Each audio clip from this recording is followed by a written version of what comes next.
의문 타파, 여러분들의 궁금증을 해결해드립니다. 조기준, 김웅태 하프타임 시간입니다.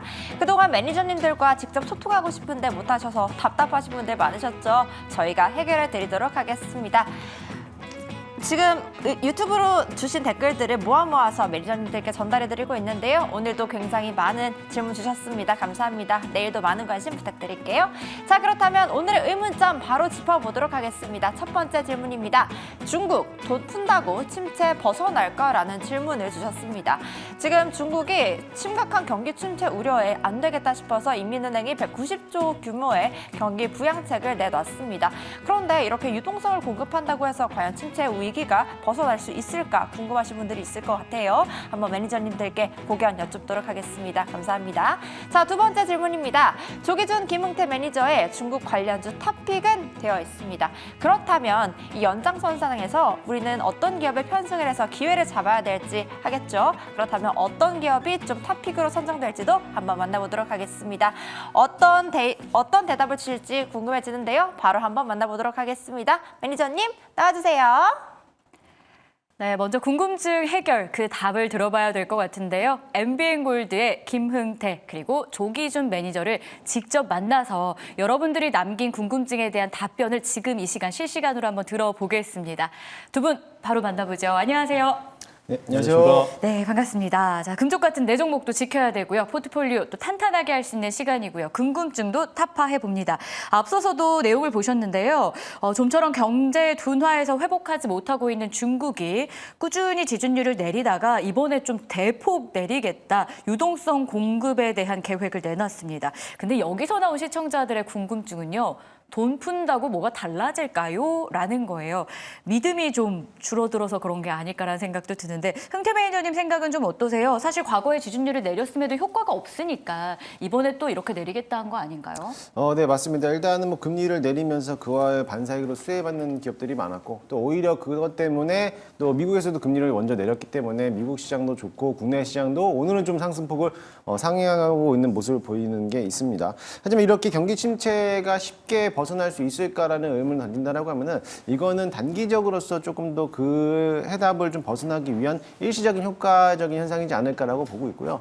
이미 경기 침체로 왔던 중국 시장에 대해서는 이미 돈이 푼다고 해서 그거에 대해서 어떤 심리로도 또 중국에 있는 많은 인구들이 어느 정도 소비를 할 것인지에 대해서 놓고 본다라고 하면은 크게 많이 변형되지 않을 거라고 봅니다. 일단은 그래도 어느 정도에 대한 막대한 금액을 한번 돈을 풀었다는 거기 때문에 거기에 대한 단기적인 호재는 반영하면서 시장에서는 그렇게 조금 이해를 하고 있지 않을까라고 보고 있습니다.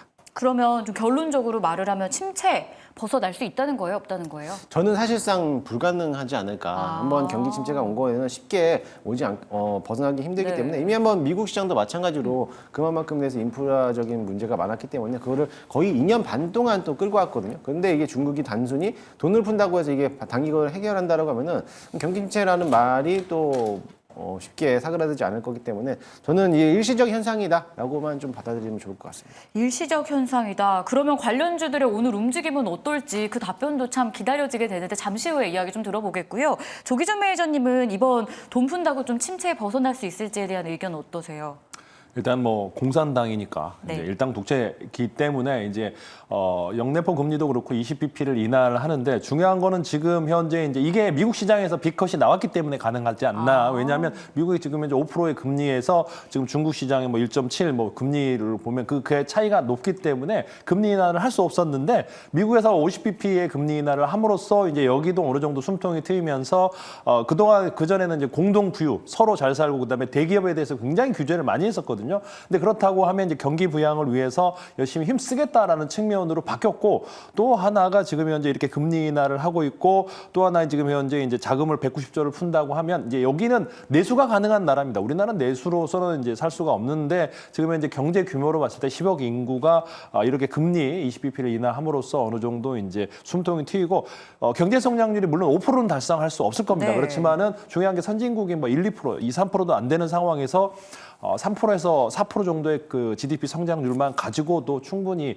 가능하다. 물론 이제 전 세계가 그 중국의 자동차, 뭐 전기차, 그다음에 철강, 뭐 친환경 관련해서 규제를 하고 있기 때문에 힘들겠지만 내수 관련해서 종목들은 어느 정도 숨통이 트이고 약간의 건설 관련해서도 이제 부동산 가격도 이제 추가 하락보다는 이제 반등의 어떤 목전에 두고 있지 않나라는 측면으로 보고 있습니다. 그럼 어쨌든 침체가 좀 지연될 가능성이 있다. 이렇게 정리해도 되는 거예요? 예, 이제 침체가 더 악화되는 거를 막으면서 그러니까 정부가 이제 그 대기업들을 규제를 했었고 많은 이제 공동 부유를 하면서 이제 뭐 그 많은 기업들이 이제 CEO들이 사라지고 네. 뭐 이렇게 그런 루머도 있었잖아요. 어디 뭐 맞아요. 잡혀갔다 뭐 사라졌다. 이런 얘기가 있었기 때문에 지금 현재 경기 부양을 해서 대기업에다가 어느 정도 이런 걸 풀어주지 않을까라는 측면도 보고 있습니다. 그러면 기준 매니저님 입장에서 일단 침체를 막아준 지금 이 상황 관련한 국내에 볼만한 종목 어떤 게 있어요?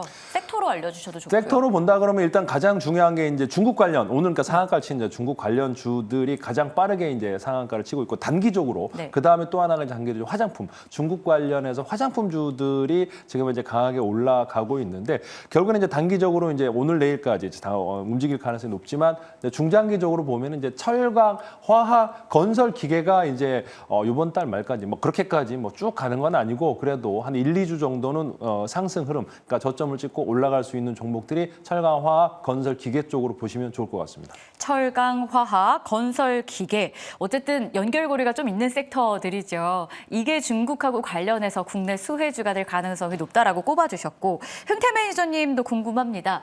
화장품이 빠지면 아쉬울 것 같은데 네. 화장품 어떨까요? 화장품 괜찮습니다. 네. 네, 저도 뭐 탑픽 섹터를 본다면 화장품이 일단 가장 먼저 좀 수혜를 받을 거라고 보여지고요. 아무래도 소비 심리가 그렇게 강하지 않았기 때문에 만약에 돈을 푼다라고 하면은 중국에 있는 막대한 인구들이 소비를 또 부추겨서 나온다라면은 오히려 국내 시장에 있는 유통하고 있는 화장품 업종들이 또 한번 발빠르게 수혜를 받지 않을까라고 보고 있고요. 두 번째로는 이제 원자재 가격들인데 원자재 가격들이 지금 그것 때문에 항상 미국에 먼저 금리를 인하를 시키면서 원자재 가격이 상승하고 있는 거 와중에서 어제도 이제 중국에는 경기 부양책으로서 금리를 인하하겠다라는 소식 때문에 구리 가격이 많이 상승하고 있어요. 그동안에 지난 5월 달부터 조정받았던 구리 가격이 다시 한번 4.5달러로 넘어가는 모습을 보였고요.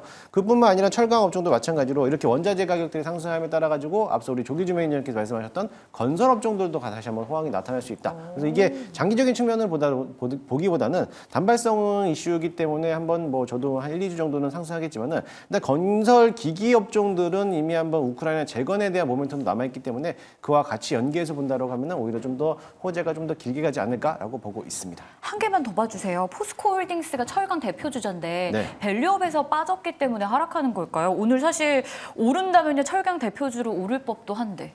일단 뭐 포스코홀딩스는 밸류업에서 빠졌다라기보다도 일단 밸류업 자체를 여러분들이 이제 밸류업에 들어간 기업과 들어가지 못한 기업들을 나눠서 볼 필요는 없을 것 같아요. 사실 어제 밸류업 기업들을 편입했던 종목들을 좀 본다라고 하면은 이 종목이 과연 밸류업에 들어가도 될까라는 하는 기업들도 몇 가지가 있었기 때문에 지금 당장에서는 들어갔다는 기준 자체가 정확하게 어떤 기준 잣대를 놓고 들어간 건지에 대해서 세부안이 나왔지 않았기 때문에 그걸 좀 더 시간이 지나간다라고 하면은 다시 한번 그 밸류업 지수에 포함됐던 기업들은 다시 한번 바뀔 가능성이 크다 보니까는 거기에 대해서 너무 의미 있게 두지 않으시면 좋겠고요. 포스코홀딩스 같은 경우도 마찬가지로 뭐 철강 업종에서도 대표적으로 수혜를 받고 있지만 오늘 대부분에 있는 종목들이 장중에 한번 급등하고 나서부터 차익 실현 물량이 쏟아져 나오고 있다라고 보시면 될 것으로 보니까 단기적인 조정이 나오는 거니까 추세가 밀리지 않았다라고 보시면 좋을 것 같습니다. 네. 이거는 뭐 왜 빠지냐면은 이제 다른 철강주는 올라갑니다. 현대제철이나 뭐 이런 그러니까요. 철강주 올라가는데 포스코 홀딩스가 빠지는 이유는 이게 이제 단기 개별적인 악재입니다. 일본 제철이 지분이 있는데 이게 일본에서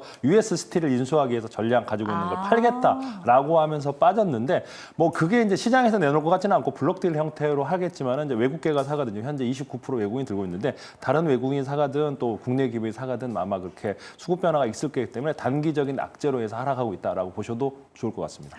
그래서 또 하락하는 거였군요. 다른 철강주에 비해서 부진한 흐름 나타내는 포스코홀딩스까지 중국과 연관된 이야기 나눠보면서 종목까지 들여다봤습니다. 도움되셨길 바라면서 저희는 이 궁금증 타파 매일 이 시간에 하고 있습니다. 방송 시작하면 댓글을 통해 남겨주시면 저희가 채택해서 실시간으로 매니저님들과 소통할 수 있도록 도움드릴 테니까 내일도 기대해 주시길 바랄게요.